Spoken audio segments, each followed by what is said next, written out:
Hey friends, welcome to our midweek moment. Pastor Nicole here. So glad you clicked on.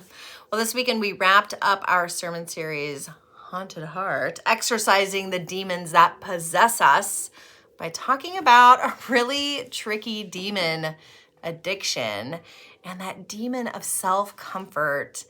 And, I think our first reaction to hearing the word addiction, addicted, is like, one, you're either over exaggerating something like, oh, I'm addicted to Midnight Milky Ways. Or you're thinking like, oh, I'm not addicted. I don't drink alcohol that much. I don't do drugs at all. I'm not addicted. I'm not an addict. But what I want us to really think about is how addiction is much more than just drugs and alcohol. And it's much more than just being addicted to whatever fun thing you have going on in your life right now. Addiction is real and it happens for a lot of people. Once we kind of open up our understanding that addiction isn't just drugs and alcohol, but can be a wide variety of things like food, shopping, pornography, work, the list goes on. And once we realize that those things are things that we can get addicted to, our phones, well, that's when it becomes real for us, right? And so we talked this weekend about how those things that we put in our life that we turn to for self-comfort become an idol for us, that it's something that we are replacing God with in our life for something else. And it's a quick fix and it works for a while, but it's not gonna work forever, right? Until we get another quick fix. I wanted to spend a little bit of time talking about the importance of accountability with addiction. We kind of got a little bit into this on Sunday, but I really wanted to kind of spend some more time talking about this because I think that a great first step in getting rid of addiction is being honest, not only with ourselves, but with other people in our lives. And so when we speak our addiction out loud, we admit it, and we ask people to hold us accountable, that's when we can really see some movement in moving away from that addiction or away from that idol.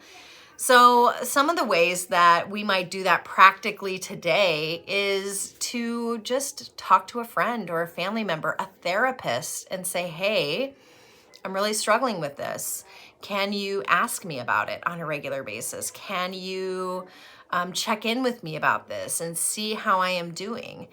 Accountability works great in our lives because it's not just us that we are letting down, but we kind of feel like we're letting the person that's holding us accountable down, right? So that's why 12-step programs work, because you are holding an accountability with all those people, with your sponsor and so forth.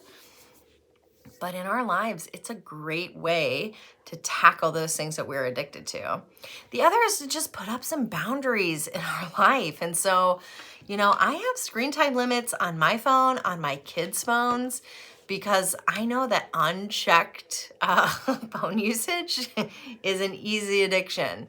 So you better bet I've got a little time limit set on my TikTok, and if I go over it, I have to stop, because if I don't, I will just find myself like scrolling, right? Like, social media is designed to get us addicted to it. That's what they do when they create social media. The algorithm, that's what the algorithm is doing. It's keeping us connected for the next quick fix. So sometimes we have to put up some boundaries in our lives. Screen time limits are a great way to do that. When it comes to addiction, there are varying degrees, right? Like, there's being addicted to your phone, and there's being addicted to hard drugs, and there's a lot of things in between there. And what we need to realize is that no matter what the addiction, the hard stuff or the not so hard stuff, if it's keeping us from God, it's causing us real harm in our souls and our very beings. And so We need to find those idols in our lives, those things that we are looking to for that quick fix, the thing that we are looking to get a little bit of peace, comfort, happiness, whatever it is we are trying to chase, and realize that, sure, that thing will give us a quick fix for a minute, but God can give us those things forever. And so if we can turn from our addiction, those things that we are addicted to, and turn to God for comfort, that's going to make all the difference in our lives. So as you go about your life this week, I want you to think a little bit about, what is it that you are addicted to? What is it that maybe you need to share with a friend, a family member, a therapist, so that you can start to overcome it? What is it that's keeping you from growing closer to God? What is it that you're putting in God's place in your life? And then work to get rid of it, because who wants to keep those things around? Not me. I'd rather be connected to God, right? It's not easy, but it is worth the work. So I hope you will consider that this week.